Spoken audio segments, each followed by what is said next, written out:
ಶರಬೂರು ದುರ್ಗಾಪರಮೇಶ್ವರಿ ದೇವಸ್ಥಾನದ ರಥಬೀದಿಯಲ್ಲಿ ಯಕ್ಷಧ್ರುವ ಪಟ್ಲ ಸತೀಶ್ ಶೆಟ್ಟಿ ಸಾರಥ್ಯದಲ್ಲಿ ಶ್ರೀ ಜ್ಞಾನಶಕ್ತಿ ಸುಬ್ರಹ್ಮಣ್ಯ ಸ್ವಾಮಿ ಕೃಪಾಪೋಷಿತ ಯಕ್ಷಗಾನ ಮಂಡಳಿಯವರಿಂದ ಸುಬ್ರಹ್ಮಣ್ಯ ರಾವ್ ದಂಪತಿ ಹಾಗೂ ಮನೆಯವರು ಕುಂಜುವನ ನಗರಿಯವರ ಸೇವಾರ್ಥವಾಗಿ ಡಿಸೆಂಬರ್ 10ರಂದು ಸಂಜೆ ಶರಬೂರು ಶ್ರೀ ದುರ್ಗಾಪರಮೇಶ್ವರಿ ಮಹಾತ್ಮೆ ಯಕ್ಷಗಾನ ಬಯಲಾಟ ನಡೆದಿದೆ.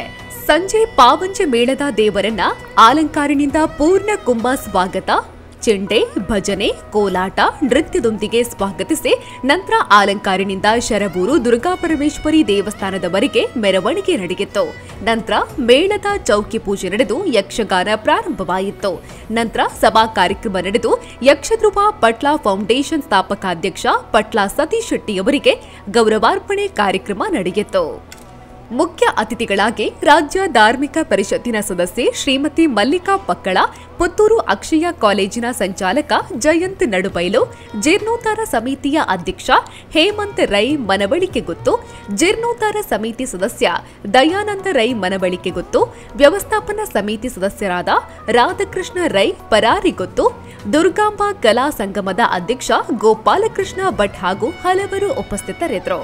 ಶರಬೂರು ಶ್ರೀ ದುರ್ಗಾಪರಮೇಶ್ವರಿ ಮಹಾತ್ಮೆ ಯಕ್ಷಗಾನ ಬಯಲಾಟ ಯಶಸ್ವಿಯಾಗಿ ನಡೆಯಲು ಪವಿತ್ರ ಪಾಣಿ, ಹರೀಶ್ ಆಚಾರ್ಯ ನಗರಿಗೊತ್ತು, ವ್ಯವಸ್ಥಾಪನಾ ಸಮಿತಿಯ ಸದಸ್ಯರು, ಜೀರ್ಣೋದ್ಧಾರ ಸಮಿತಿ ಸದಸ್ಯರು, ದುರ್ಗಾಂಬಾ ಕಲಾ ಸಂಗಮದ ಪದಾಧಿಕಾರಿಗಳು, ಸದಸ್ಯರು, ಶರಬೂರು ಶ್ರೀ ಆದಿಶಕ್ತಿ ಭಜನಾ ಮಂಡಳಿಯ ಅಧ್ಯಕ್ಷ ಲಿಂಗಪ್ಪ ಮಡಿವಾಳ ಮತ್ತು ಸದಸ್ಯರು, ಸ್ವಯಂ ಸೇವಾ ಸಮಿತಿಯ ಅಧ್ಯಕ್ಷ ಚೆನ್ನಪ್ಪ ಗೌಡ ಶರಬೂರು, ಅರ್ಚಕರು, ಸಿಬ್ಬಂದಿ ವರ್ಗದವರು, ಊರ ಪರವೂರ ಭಕ್ತಾದಿಗಳು ಸಹಕರಿಸಿದ್ದಾರೆ. ಮಹಾರಾಜ್ ಶ್ರೀಮಾನ್ ಶ್ರೀಗಳಾದಂತಹ ಶ್ರೀಮತಿ ಮತ್ತು ಶ್ರೀ ಸುಬ್ರಹ್ಮಣ್ಯ ರಾವ್ ಹಾಗೂ ಮನೆಯವರು, ಶ್ರೀಮತಿ ಮತ್ತು ಸುಬ್ರಹ್ಮಣ್ಯ ರಾವ್ ಮತ್ತು ಮನೆಯವರು ಫಲ ಮೂಲಕವಾಗಿ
ಭಕ್ತಿಯಿಂದಾಗಿ ನಮಿಸುತ್ತಾ ಇದ್ದಾರೆ. ಅನುಗ್ರಹಿಸಲು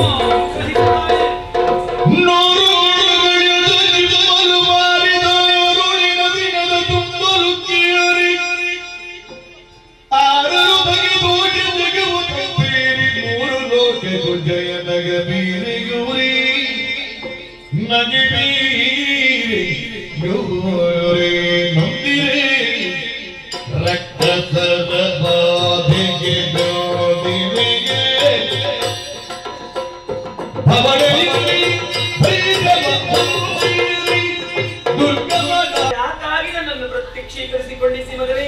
ಅಮ್ಮ, ಬೆಂಗಾಡಾದ ಇಡೆ ಎಲ್ಲರೂ ಹಸಿವಿನಿಂದ ತತ್ತರಿಸುತ್ತಾ ಇದ್ದಾರೆ. ಕ್ಷಾಮವೂ ಆವರಿಸಿತು. ಈ ಕಾಲದಲ್ಲಿ ಶತಾಕ್ಷಿಯಾಗಿ ಮೈದೋರಿದಂತಹ ನೀನು ನಮ್ಮವರೆಲ್ಲವರಿಗೂ ಆವರಿಸಿರುವಂತಹ ಕಷ್ಟಗಳನ್ನು ಹೋಗಲಾಡಿಸುತ್ತೀ ಎನ್ನುವಂತಹ ಪದಾಭಿಪ್ರಾಯ ವಿಶ್ವಾಸದೊಂದಿಗೆ ಮತ್ತೊಮ್ಮೆ ಪದಾರವಿಂದಗಳಿಗೆ ನಮಿಸುತ್ತಾ, ಅಮ್ಮ, ಇಷ್ಟೆಲ್ಲ ಅನಾಹುತಗಳು ಸಂಭವಿಸಿದ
ಸುದ್ದಿ ಚಾನಲ್ ಕ್ಷಣ ಕ್ಷಣದ ಸುದ್ದಿಗಾಗಿ